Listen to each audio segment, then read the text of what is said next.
ডোডো যখন আমার কাছে অসুস্থ হয়ে এলো বা তুলে নিয়ে আসলাম, ও সুস্থ হয়ে যাওয়ার পর একটা বাক্সের মধ্যে রেখে দিতাম। এই বাক্সের মধ্যে থেকে ও ডিম্পির সঙ্গে ঝগড়া করতো। এছাড়া ওকে সবসময় আমি ওকে ছেড়ে রাখতাম। আর এই ছেড়ে রাখাটাই ওর কাল হয়ে গেছিলো। একবার যখন মানে এরকম এই চৌবাচ্চা থেকে ও উঠতে পারতো না। আমি এই চৌবাচ্চাতেই ওকে মশারি খাটিয়ে যাতে মশা না কামড়ায় বা সকালবেলা যেন মাছি না ধরে, যেহেতু ওর ম্যাগট প্রবলেম ছিল। একদিন ওকে দেখি পালিয়ে গেছিলো। আর আমাকে ডাক্তারবাবু বলেইছিলেন যে, "ও পালালে চলবে না, ওকে কিন্তু বেঁধে ধরে এটা ভালো করে চিকিৎসা না করালে ম্যাগট প্রবলেমটা আরও বেড়ে যাবে।" আর সত্যিকার ওর ম্যাগটটা এতই প্রবলেম ছিল, সারা বছর ধরে আমাকে বোধহয় স্প্রে কিনে রাখতে হতো। কোথায় এদিকে ফুটো ওদিকে ফুটো চারদিক দিয়ে দেখতাম পোকা হয়ে যেত লাস্টে। হ্যাঁ, একটু যদি চোখের আড়ালে হতো এই জিনিসটা হতো। একদিন যখন পালিয়ে গেল, সেদিনকে আমি নিয়ে এসে এটা একটা পাথরের দড়ি ছিল, কোনো দড়ি পাইনি, ওটা দিয়ে বেঁধে দিয়েছিলাম। ওর তখন খুব মন খারাপ হয়েছিল। এমনিতেই চৌবাচ্চায় থাকতো, সেটা একটা ওর মন খারাপের কারণ। তার উপর বেঁধে দিয়েছিলাম। তারপর বেঁধে দেওয়ার পর ভাবলাম না, ওকে ছেড়েই দিই। কারণ সত্যি কথা বলতে আমি না স্বাধীন জীবন ভালোবাসি। স্বাধীন মানে বলে আকাশে পাখি উড়বে স্বাধীনভাবে, হ্যাঁ, পশু পাখিরা বনে জঙ্গলে থাকবে সুন্দরভাবে। তাই ডোডোকে আমি কোনো দিনই বেঁধে রাখিনি। আর এই বেঁধে রাখতাম না বলেই হয়তো ওর ম্যাগট প্রবলেমটা বারবার হতো। ও এদিক ওদিক সেদিক যেখানে ইচ্ছা স্বাধীনভাবে ঘুরতো। এই একটা বছর ও পুরো স্বাধীনভাবে ছিল। কিন্তু ওকে যে চৌবাচ্চায় আটকে রাখতাম, হ্যাঁ, বেঁধে রাখাটা দুদিন পরেই খুলে দিয়েছিলাম। কিন্তু ওই যে আটকে রাখতাম, ওটা ওর খুব অভিমান হয়েছিল। আমার প্রতি ওর খুব অভিমান ছিল যে, "কেন আটকে দিয়েছো?" আসলে ও তো বাঁধা ধরার মধ্যে থাকতো না। ওকে ছেড়ে রেখেছিলাম। চরকিও যেমন ছাড়া, ও তেমন ছাড়া। ও কোথায় পালিয়ে যেত, ঠিক খাবার টাইমে আসতো। আসল খাবারটা তো আমার কাছে পেত। হ্যাঁ? আর কোথায় পাবে খাবার? কে ওর জন্য খাবার রেঁধে রাখবে? একমাত্র আমিই ছিলাম। ও জানতো যে ও সকালবেলা ২ টো রুটি খেত। একটু কুচি করে দিলে রুটিটা খেয়ে নিত। ওর কোনো খাবারের ঝামেলা ছিল না। আর দুপুরবেলা মাংস ভাত, দই ভাত যেরকম পারতাম। আর রাত্রির বেলা শোবার আগেও মাংস ভাত যেরকম পারতাম, কোনদিন ডিম ভাত, কোনদিন মাছ ভাতও হয়েছে।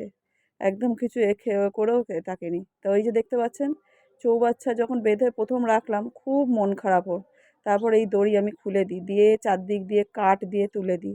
আসলে না ও বেশি লাফাতে পারত না। ওর যে ছোটোবেলা পা কোমর পড়ে গেছিলো, আমি যে দাঁড় করিয়েছিলাম, ও শুধু হাঁটতে পারত, দৌড়াতে পারত। কিন্তু উঁচু জায়গা হলে সেইটা থেকে লাফিয়ে বেরিয়ে যেতে পারত না। কীভাবে একবার বেরিয়ে পড়েছিল। তারপরে এই যে দেখছিলেন উঁচু কাঠগুলো যখন উঁচু দিয়ে রেখে দিতাম, তখন আর দড়ি বাঁধেনি। এই চৌবাচ্চাটা কিন্তু ও যে একদম বন্দি অবস্থায় যে তা নয়, একটু হাঁটাচলা করতে পারত।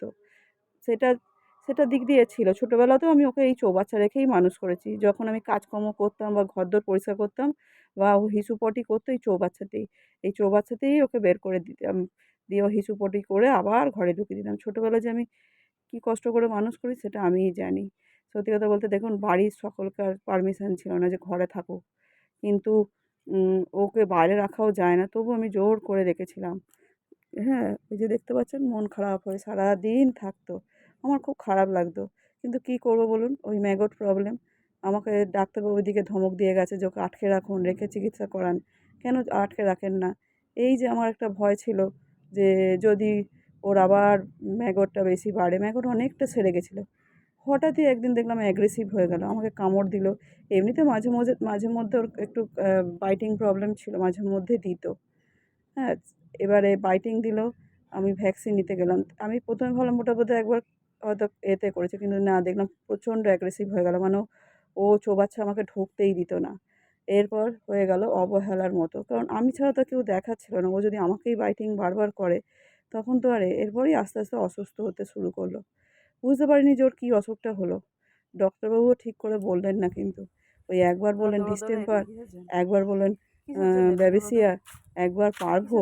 আসলে ওর রোগটা কিন্তু আমি নির্ণয় করতে পারিনি। ডক্টর দেখিয়েছিলাম, সেলাইন দিয়েছিলাম, সব কিছুই দিয়েছিলাম। কিন্তু ওর চিকিৎসার আমি কমতি কিছু করিনি। যাই হোক, ও এখন তারাদের দেশে হোক আর যেখানেই হোক শান্তিতে চলে গেছে। কারণ সত্যি কথা বলতে খুবই কষ্ট ছিল ওর। আর আমি এই কষ্ট দেখতে পারতাম না চোখে। খালি কাঁদতাম আর ঠাকুরকে বলতাম, "নিয়ে চলে যাও ঠাকুর, তুমি ওকে নিয়ে চলে যাও, ওকে শান্তি দাও।" শান্তিটাই বড় কথা আমার কাছে। ভালো থাকুক।